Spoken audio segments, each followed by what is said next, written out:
You want to live out your deepest, darkest fantasies and get away with it? That's what this movie's about. I don't know if I'd call it a violent masterpiece, but it's pretty darn close. If this image and my words don't catch your fancy, you probably don't want to see this movie. Otherwise, for the rest of you, check it out. All right, review over for all of you that have just left. For the rest of you, let's get into it. Did you guys know Steven Yeun was the first person cast for this film? By the way, if you don't know who Steven Yeun is, you've been living under a rock. Dude is one of my favorite actors, underrated.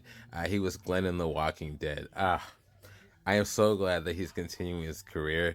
Dude's fantastic.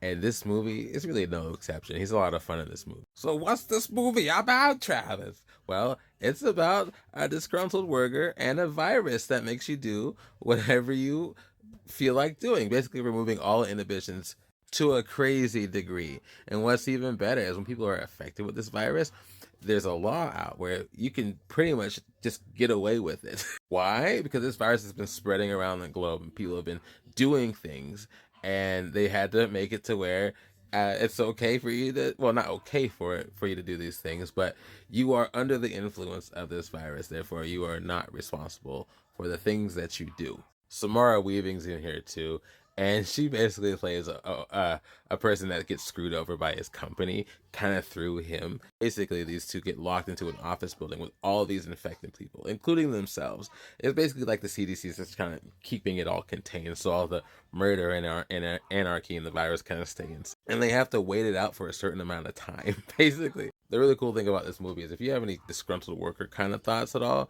this is a great kind of a fantasy film of sorts. He acts on his internal rage. I'll just say he is after those people that screwed him over at the top of the company, and yeah, he's coming. I'd say this is like a B plus kind of a movie. It's not a B movie. It's not necessarily an A movie, but it is very. I would use the word relentlessly entertaining. It's very entertaining. It's very fun. I would even use the words balls to the wall.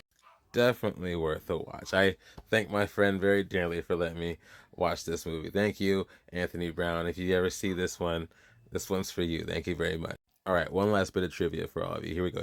Did you guys know the office building that this movie was shot in was only actually 3 floors? It looks much bigger than that. Okay. Let me know what y'all think. And yeah, I'll talk to you later.